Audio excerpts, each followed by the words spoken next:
신약성경 282쪽 고린도전서 15장 1절로 11절까지의 말씀.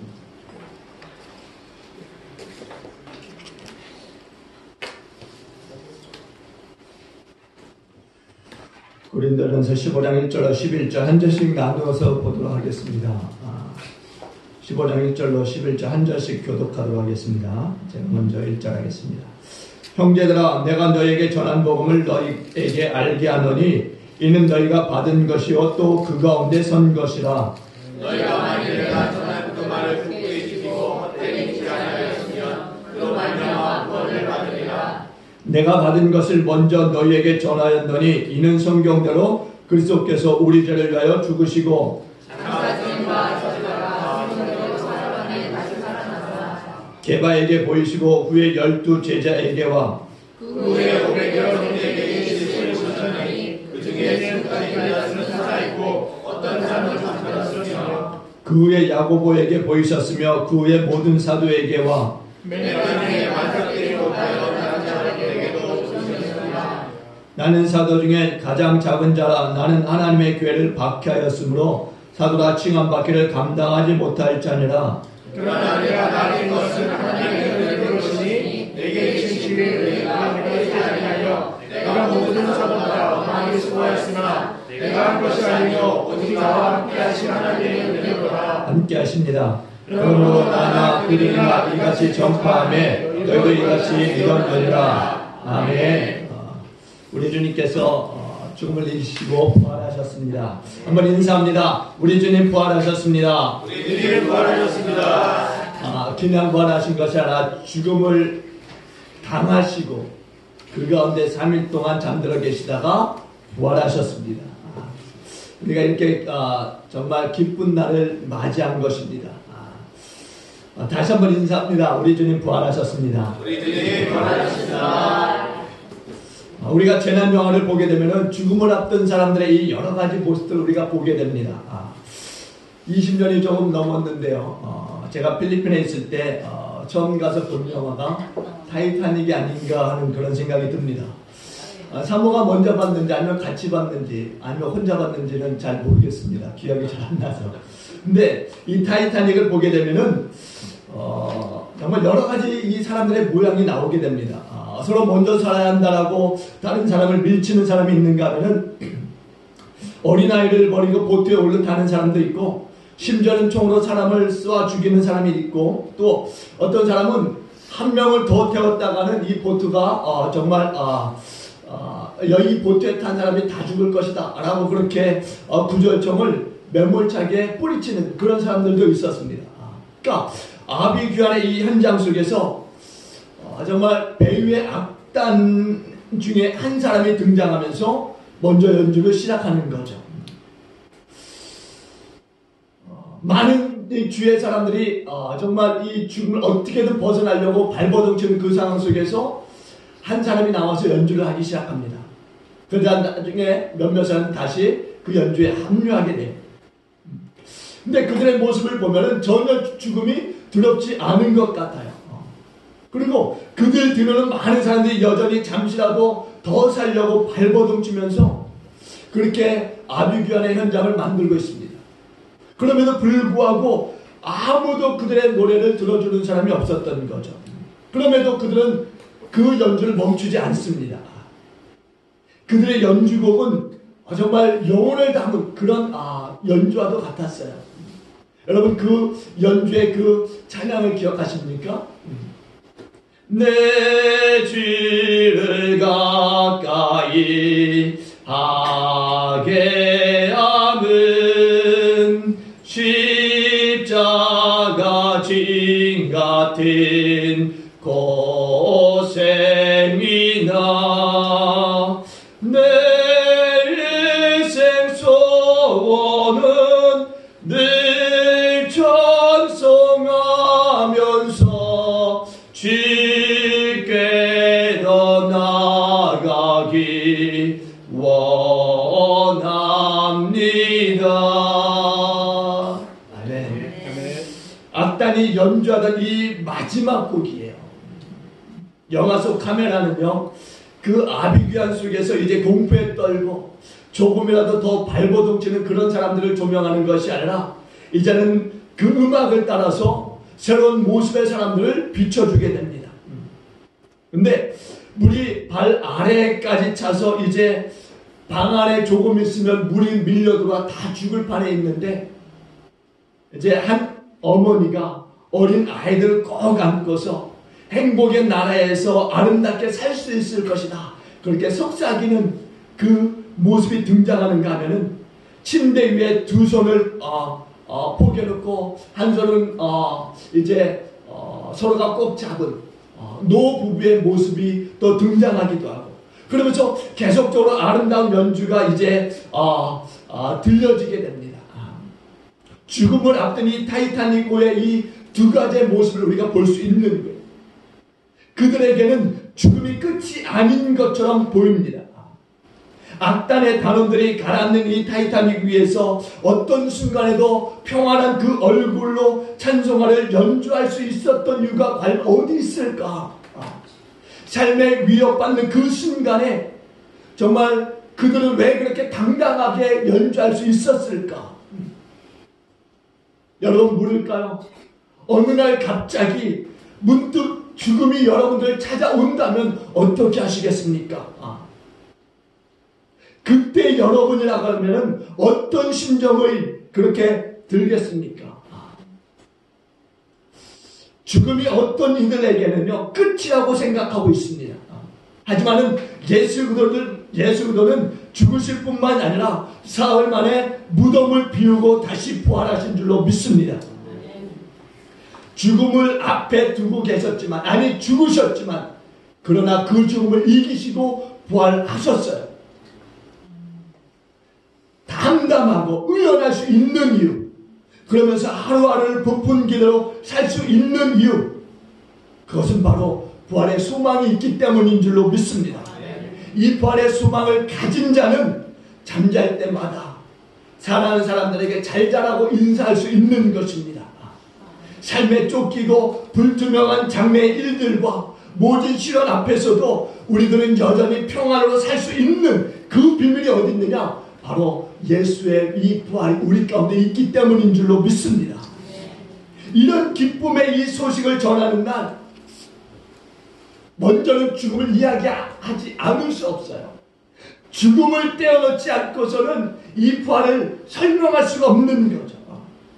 아니, 부활을 연결하지 않고는 이 죽음을 떼어놓을 수가 없는 거예요. 여러분 생각해 보세요. 우리가 기쁨과 소망을 나누기 위해서, 이 부활의 이 소망을 나누기 위해서 과연 죽음이라고 하는 것이 피할 수 있는 것입니까? 아니에요.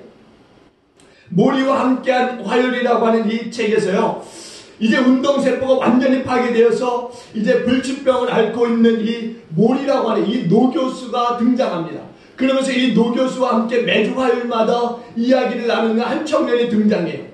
그리고 이 책은 이들이 나눈 대화의 내용들을 기록한 책입니다. 그런데 거기서 이런 중요한 이야기를 이 몰이라고 하는 이 교수가 하게 됩니다. 어떤 이야기냐?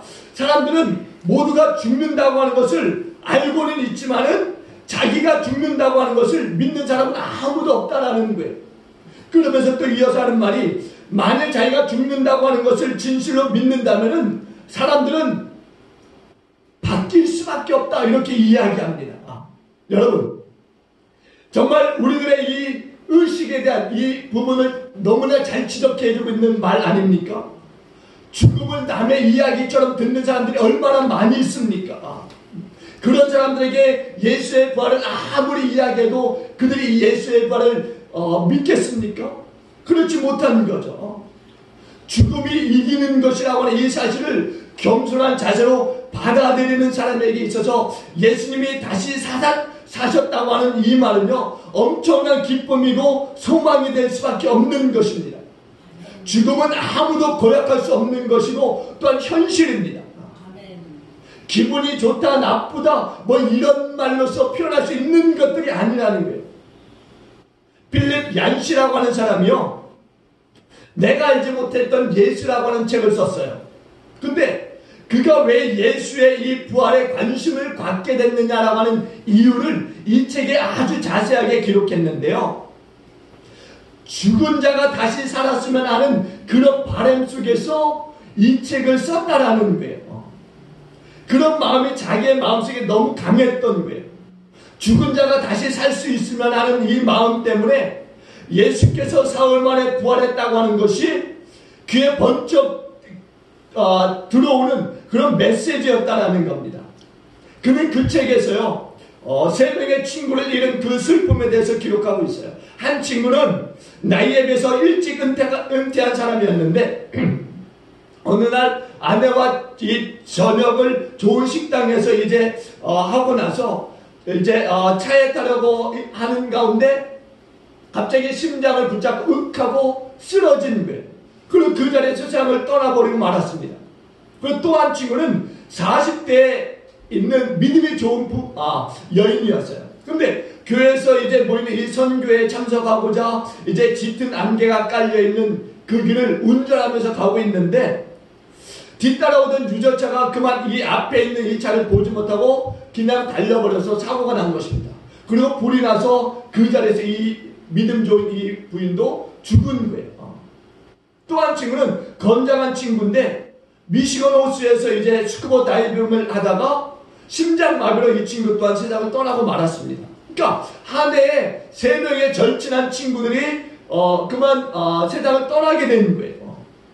그래서 이 세 친구가 이제 이 필립 얀시의 이 곁을 떠나고 나서 이 죽은 친구들이 살아났으면 하는 그러한 이 기대감이 있었던 것입니다. 그런 가운데 예수 부활에 대한 이 말씀이 자연히 귀에 들어올 수밖에 없었던 거예요.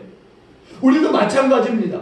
누군가 죽었다라고 했을 때 과연 그 죽음을 환영하는 사람이 있을까? 없다라는 겁니다. 죽음을 원하는 사람도 또한 없어요. 불면 날아갈까, 주면 깨질까 기워하던 어린 딸이 갑자기 죽었습니다. 그러면 그 기워하는 그 딸을 앞에 놓고 부르짖는 부모의 심정은 어떻겠습니까? 그 부모는요, 이 아이가 살아났으면 좋겠다라고 하는 그런 간절한 소망이 있을 것입니다. 아니, 어떤 부모라도요, 거짓말이라도 좋은 거죠. 거짓말이라도 정말 이 아이가 살 수 있습니다 라고 하는 그 말을 듣고 싶은 거죠. 어떤 목사님이요, 교회를 개척하고서 얼마 되지 않아서 사모가 죽었어요.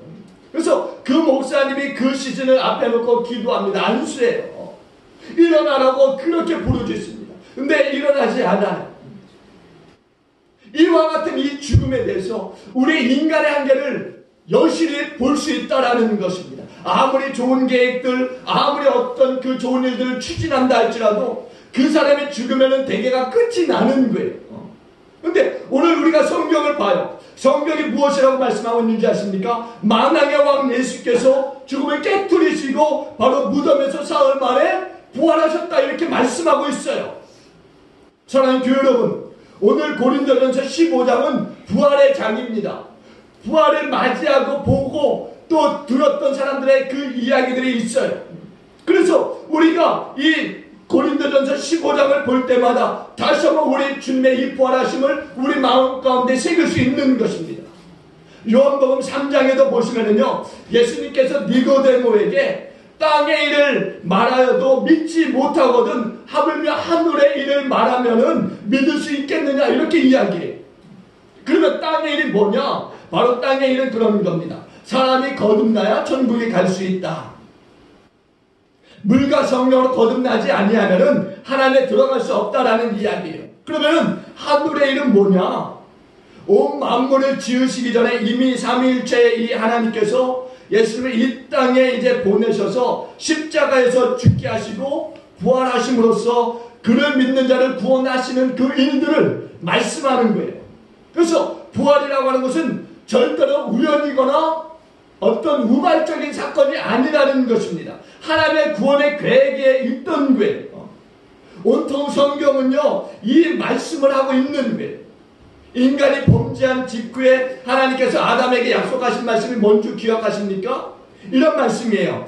여자의 후손은 내 머리를 상하게 할 것이요 너는 그의 발꿈치를 상하게 할 것이다 라고 하는 말씀이에요. 여러분, 여자의 후손이 머리를 상하게 할 것이다. 머리라고 하는 것은요, 신체에 있어서 가장 중요한 부분이에요. 머리가 밟히면은요 끝나는 겁니다. 예수님께서 이제 십자가에서 죽으셨지만은 부활하심으로 말미암아서 모든 사단의 그 의도를 단번에 깨뜨리시고 해결하셨다라고 하는 말씀이에요. 우리가 시편을 볼 때 다윗도 성령의 감동이 되어서 시편 16편 10절에 보니까 이렇게 말씀합니다. 이는 주께서 내 영혼을 스월에 버리지 아니하시며 주의 거룩한 자를 멸망시키지 않으실 것임이니이다 라고 말해요. 주께서 내 영혼을 지옥에 버리지 아니하시며 주의 거룩한 자를 멸망시키지 않을 것이다 이렇게 말씀하고 있는 거예요. 그러니까 예수님의 부활을 말씀하고 있는 거죠. 또 예수님께서도 마태복음 12장 40절에서 이렇게 말씀합니다. 요나가 밤낮 사흘 동안 큰 물고기 뱃속에 있었던 것 같이 인자도 밤낮 사흘 동안 땅속에 있으리라 이렇게 말씀해요. 요나가 큰 물고기 속으로 빨려 들어가서 밤낮 사흘 동안 엄청난 고통을 당하였습니다. 그것은 마치 지옥의 고통과도 같은 것이었어요. 근데 예수님은 요나의 물고기 사건을 당신의 이 무덤에 사흘 동안 있다가 부활할 것을 예표하는 사건이다 이렇게 말씀하고 있는 겁니다. 더욱이 예수님께서 이 땅에 계실 때 제자들과 그 주위에 있던 많은 사람들에게 이 말씀을 자주 하셨어요.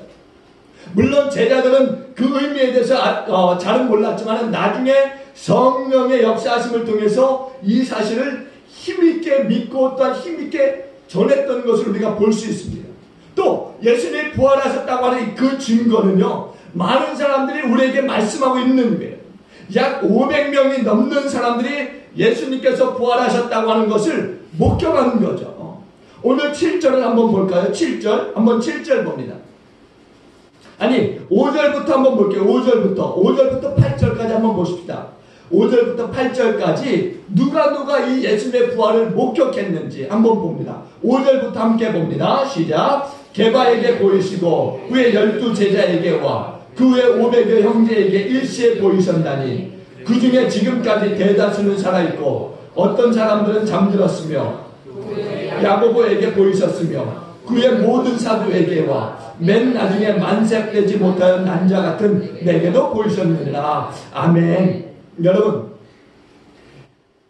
예수님이 부활하신 것에 대해서 본 사람이 너무나 많이 있어요. 4절에는 뭐라고 기록하고 있는지 아십니까? 장사 지낸 바 되셨다가 이미 예수님이 죽으셨다라고 하는 것을 많은 사람들이 다 봤어요. 이미 십자가에서 예수님이 죽으신 것을 그곳에 모여있던 많은 사람들이 보았습니다. 예수님은 이미 그 이름이 널리 퍼져 있었기 때문에 그 현장을 보고자 했던 사람들이 한두 명이 아니었을 거라는 몇천 명만이 될 수도 있는 것입니다. 그들이 다 예수님의 죽으심을 보았어요. 그래서 예수님이 죽으신 것을 확인까지 하는 것을 그들은 다 지켜봤다라는 겁니다. 예수님께서 십자가에서 어떻게 죽으셨습니까? 물과 피를 완전히 다 쏟으셨어요. 그리고 그것을 확인하고자 로마 병정이 예수님의 옆구리를 창으로 찔러서 그 몸에 있는 피마저도 완전히 다 빼버리는 것을 볼 수가 있습니다. 그러고 나서 완전히 죽었다고 하는 것을 확인했습니다.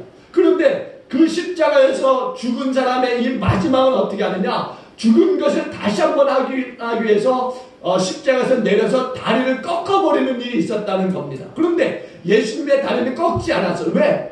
이미 죽은 것을 로마 병정이 완전히 확인했다라는 겁니다. 그렇게 했다는 것은 말씀도 장사 지낸 바 되었다가 완전히 예수님이 죽었다라는 것을 사람들이 확인한 거예요. 그러고 났는데 사흘 만에 어떻게 됐습니까? 다시 살아나셨다는 거예요. 그리고 많은 사람들이 그 살아나심을 보여주셨다라는 겁니다.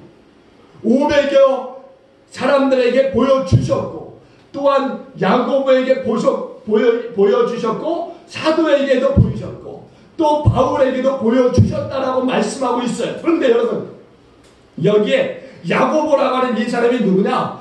예수님의 제자가 아닌 바로 예수님의 형제 야고보를 가리킵니다. 형제. 그런데 이 형제 야고보는 어떤 사람인 줄 아십니까? 예수님의 형제임에도 불구하고 예수님에 대해서 잘 믿지 않았던 사람이었어요. 그런데 예수님의 이런 부활을 보면서 완전히 예수님을 믿게 되었던 거죠. 그리고 나중에 교회 지도자가 되어집니다. 이처럼 한두 사람이 예수님의 부활을 본 것이 아니에요. 그런데 예수님의 이 부활을 수백 명의 이 경건한 사람들이 예수님이 죽음에서 부활하신 사건을 보았습니다. 체험한 거예요. 또한 바울 사도가 분명히 간증하기를 바울은 예수님의 핍박자였다라고 말합니다. 핍박자였다. 그런 그가 예수님의 부활을 본 거예요. 바울이 예수님의 정말 예수님을 핍박했던 자였음에도 불구하고 예수님의 부활을 목격하고 예수님의 부활을 증거하고 있다라는 겁니다.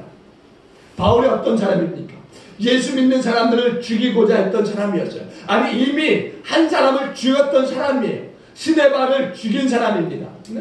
그 믿는 스데반을 여러 유대인들 앞에 세워놓고서는 돌로 쳐 죽이게 했던 사람이 바로 이 바울이었던 사람이에요. 그런 그가 이제 더 많은 사람들을 핍박하고자 이제 대제사장으로 하여금 공문을 쓰게 하고 그것을 받아서 다메섹으로 가던 도중에 부활하신 예수님을 만나게 되는 거죠. 갑자기 엄청난 그 영광의 광채가 바울을 향해서 비추기 시작합니다. 그러면서 하늘에서 소리가 나는 거예요. 사도행전 9장 4절에 보니까 사울아 사울아 내가 어찌하여 나를 받게 하느냐 하시거늘 대답하되 주여 니시니까 이르시되 나는 내가 받게 하는 예수라 이렇게 말씀합니다.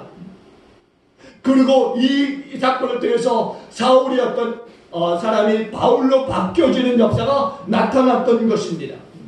그리고 바울은 이제 예수님의 부활의 증인이 되면서 그 생명을 다하도록 예수의 이 부활을 증거했던 사도였음을 우리가 보게 되는 거예요. 그분의 이름을 높이고 경배하고. 여러분 예수의 부활이 꾸며낸 이야기라고 생각하십니까? 아니, 분명히 엄연히 많은 사람들이 예수의 부활을 우리에게 증거하고 있다는 것. 예수님이 살아나셨고 또한 살아 계시기에 그분의 이름만 들어도 우리는 감격할 수밖에 없는 것입니다. 오늘날도 이 목회 현장에서 귀신이 쫓겨나고 병든자가 치료를 받고 그 이름만 불러도 영적으로 죽었던 자들이 다시 일어나는 그런 사건들이 얼마나 많이 있습니까? 요한사도가 요한복음 5장 28절에서 이렇게 증거합니다. 무덤 속에 있는 자가 다 그의 음성을 들을 때가 오나니 선한 일을 행한 자는 생명의 부활로 나오리라 이렇게 말씀해요. 적어도 여러분 적어도 믿음의 눈으로 볼 때 믿지 않는 사람들은 영적으로 죽은 사람들이에요.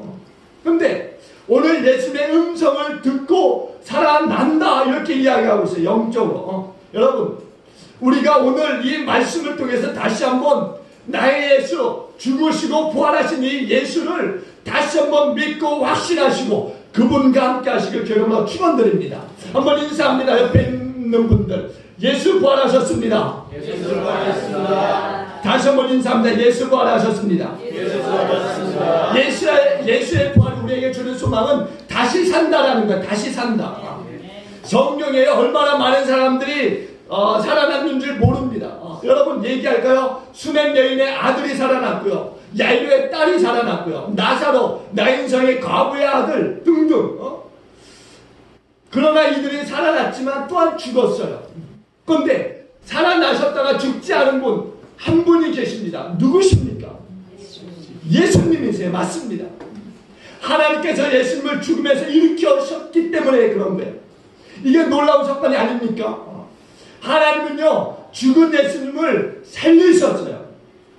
또한 우리도 죽음 가운데서 불러내어 살게 하시는 것을 믿으시기 바랍니다. 우리 모두는 죽을 거예요.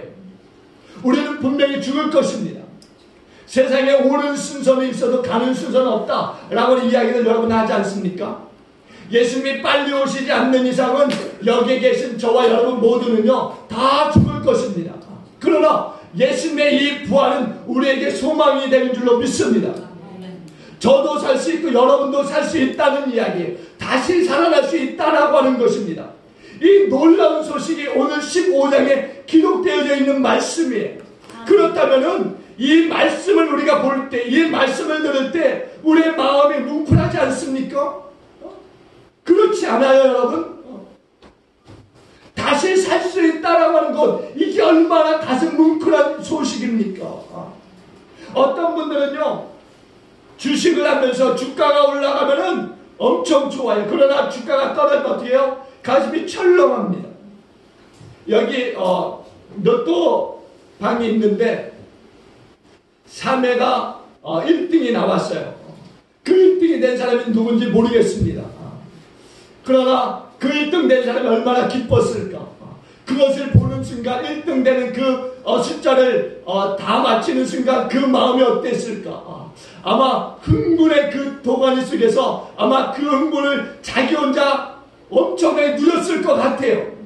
근데 여러분 생각해 보세요. 로또가 붙은 게 아니라 다시 살 수 있다라고 하는 이것에 대해서 여러분 어떻게 생각하시냐는 거예요. 여러분 다시 살 수 있다고 하는 이 말씀을 들은데도 맹숭맹숭하십니까? 그건 이상한 거예요. 너무나 이상한 겁니다. 어떻게 다시 살 수 있다는데 이 말씀을 들으면서도 맹숭맹숭할 수 있을까? 이보다 더 큰 뉴스가 어디 있습니까? 오늘 우리 일선 집사님 이렇게 나오셨는데 우리 집사님 정말 이 부활절에 정말 어려운 몸을 이끄시고 나오셨어요. 근데 나오실 때 기분이 어땠을까? 몇 달 동안 나오지 못하셨는데 오늘 이렇게 나온 이 자리가 얼마나 감격일까? 근데 그보다 더 큰 감격이 이 말씀에 있는 거죠. 부활한다고 하는 게 다시 산다고 하는 말씀이에요. 이게 얼마나 우리 가슴을 두근거리게 하고 흥분되게 하는 말씀입니까? 요즘에요 전자석 안전띠에 대한 이 부분들에 대해서 이제 단속하지 않습니까? 이제 경찰들이 단속 기간이라고 해서 단속하는 게 아니라 이제 이 안전띠는 이미 의무화 되어져 있어서 누구나 이제 차에 타면 안전띠를 매야 됩니다.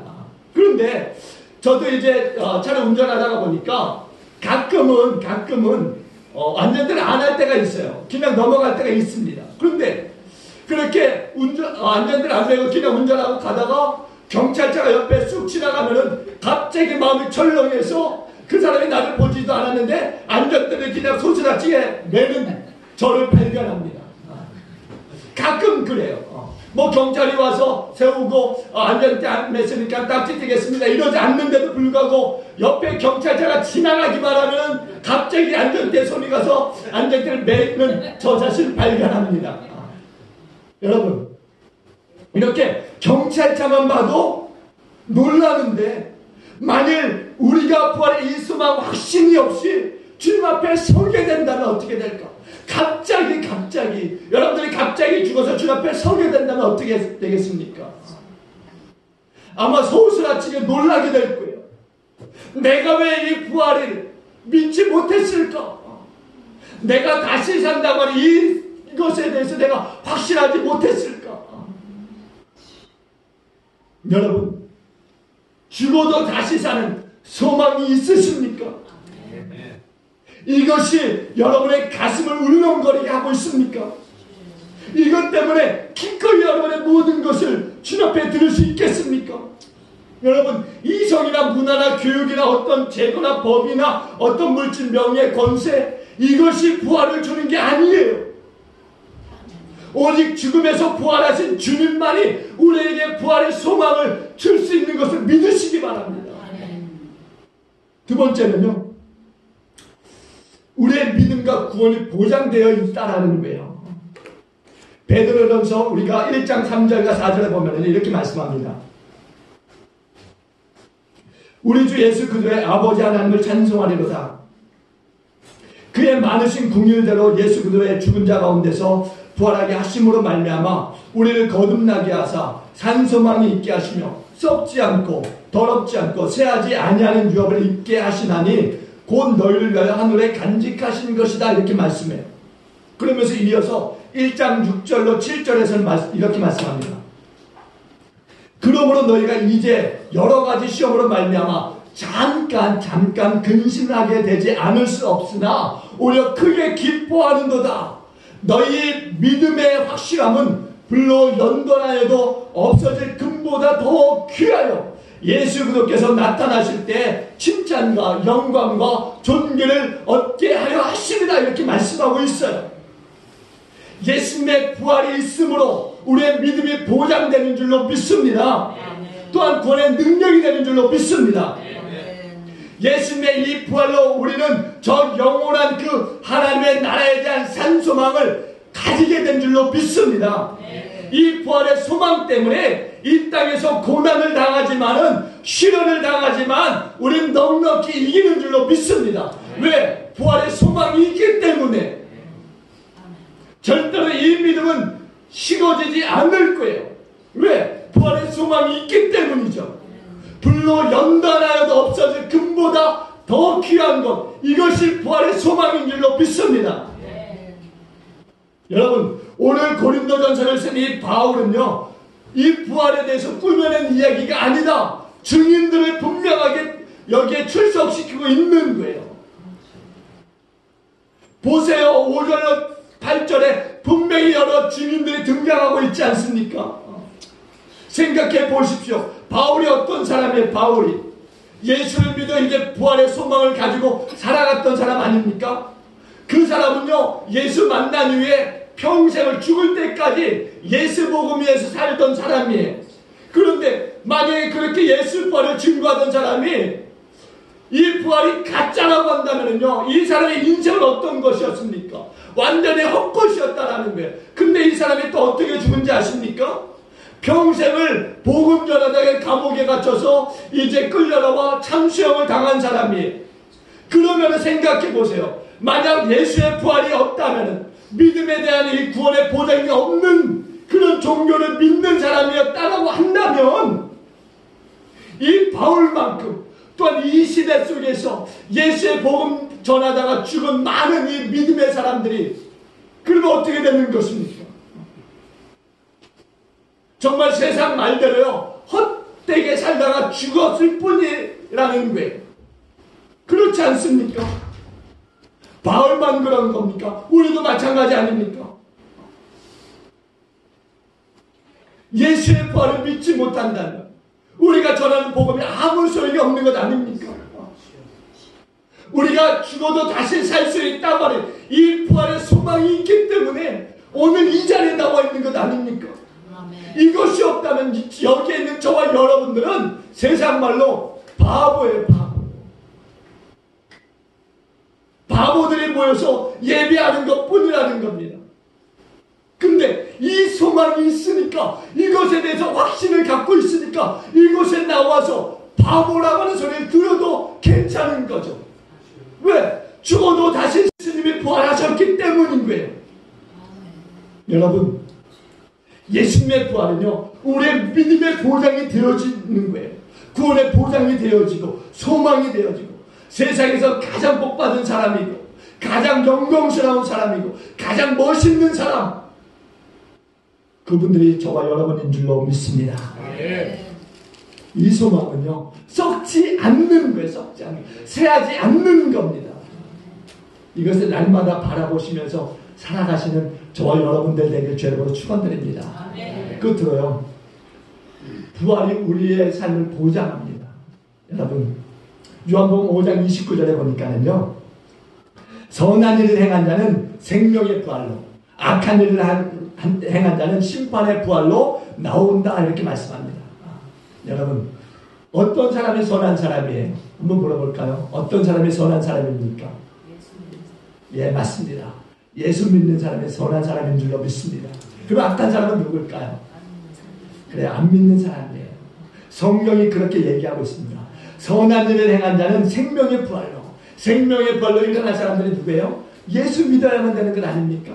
그런데 악한 일을 행한 자는 심판의 부활로 나온다. 악한 자들은 누구예요? 예수 믿지 않는 사람들이겠죠. 여러분, 또 오늘 본문 15장 20절에 보면 한번 성경책을 한번 보시기 바랍니다. 한번 15장 20절, 우리 학생들 아주 편한 자세로 예배드리겠는데 우리 학생들만 한번 볼까? 고린도전서 15장 20절. 우리 찾으신 분이 있으면은 뒤에 성경을 좀 넘겨줘서 우리 학생들 좀 읽을 수 있도록 그렇게 좀 해주세요. 남자들. 우리 15장 20절. 고린도전서 15장 20절. 다 찾았으면 아멘. 우리 남학생들만 우리 15장 20절 우리 큰 목소리로 함께 한번 할까요? 15장 20절 함께 합니다. 우리 중등부 남학생만 시작. 그러나 이제 그리스도께서 죽은 자 가운데서 다시 살아나사 잠자는 자들의 첫 열매가 되셨도다. 아멘. 아멘. 잠자는 자라고 하는 이 표현은요, 죽은 자를 이야기합니다. 죽은 자. 잠자는 자는요, 반드시 깨어나게 되어 있습니다. 우리가 밤마다 죽는 연습하지 않습니까? 또 부활의 연습, 깨어나는 연습을 하지 않습니까?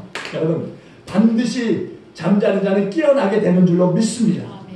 예수님의 부활은 믿는 모든 자들의 첫 열매가 되셨다 이렇게 말씀해요. 이스라엘에서는요, 이 추수 때가 되면은 이제 모든 이 곡식을 추수하기 전에 이미 먼저 익은 이 곡식을 추수해서 하나님 앞에 이제 흔들면서 요제라고 하는 것을 드립니다. 요제. 근데 처음 익은 이 곡식을 하나님 앞에서 흔들면서 제사를 드리는 거예요. 근데 그때 어떻게 하나님 앞에 기도하며 찬송하느냐 이렇게 하는 거죠. 하나님 감사합니다. 이번 농사에 축복하셔서 이제 이른 비도 주시고 늦은 비도 주셔서 이렇게 추수할 수 있게 하심을 감사합니다. 하나님 이제 앞으로 우리를 지켜주셔서 30배, 60배, 100배의 이 추수를 하게 하여 주십시오. 이렇게 기도하게 됩니다. 이때 이제 먼저 익은 곡식을 이제 땄지 않습니까? 그것을 흔들면서 하나님 앞에 이제 감사의 제사를 드리게 되는 거예요. 여러분, 마찬가지 예수님이 우리들의 이 모든 죽음을 대표해서 일어나셔서 첫 열매가 되셨다라는 거죠. 그러니까 우리 모두의 이 부활을 보장하시는 분이 예수님이세요. 우리는 부활을 향해서 달려가는 사람들인 줄로 믿습니다. 저와 여러분들은 참으로 가장 멋있는 믿음의 사람들인 줄로 믿습니다. 왜? 이 소망이 있기 때문인 거예요. 이 소망이. 믿음이 뭡니까? 믿음. 아브라함처럼 끊임없이 자기를 부인하면서 몸부림치는 거예요. 몸부림. 끊임없이 부활하신 예수님을 향해서 전진하는 것이 믿음이라는 거죠. 조지 모리슨이라고 하는 사람이 이런 이야기를 해요. 내 마음의 하이웨이라고 하는 책에서요, 콜럼버스에 대한 이야기를 합니다. 콜럼버스가 일기를 썼는데 그 일기에 대한 내용들을 조금 기록했는데요.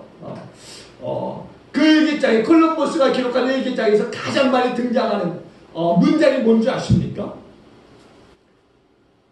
그것은 오늘도 순풍에 돛단다 라고 하는 문장이 아니라 오늘도 우리는 앞으로 항해했다 라고 하는 문장을 더 많이 기록했다는 것입니다. 안개와 폭풍과 또 선상에서 여러 이 반란들이 있었음에도 불구하고 이 콜럼버스는 우리는 오늘도 앞으로 항해했다라고 하는 그 글을 쓰면서 가장 기뻐했다라는 이야기입니다. 저와 여러분들이 오늘 부활의 이 정말 소식을 들으면서 우리도 이 부활의 소망을 가지고 춤출 줄 모르는 믿음으로 앞으로 나아가는 그런 믿음의 사람들 되어지길 주님을 축원드립니다. 우리는 반드시 이길 줄로 믿습니다. 먼저 부활하셔서 첫 열매가 되신 우리 주님께서 우리에게 이 부활의 소망을 주시겠음을 믿으시고 오늘도 이 말씀을 통해서 승리하시며 또 승리하시고 또 승리하시는 그런 믿음의 삶을 함께 살아가시기를 주님으로 간절히 축원을 드리겠습니다. 기도합니다.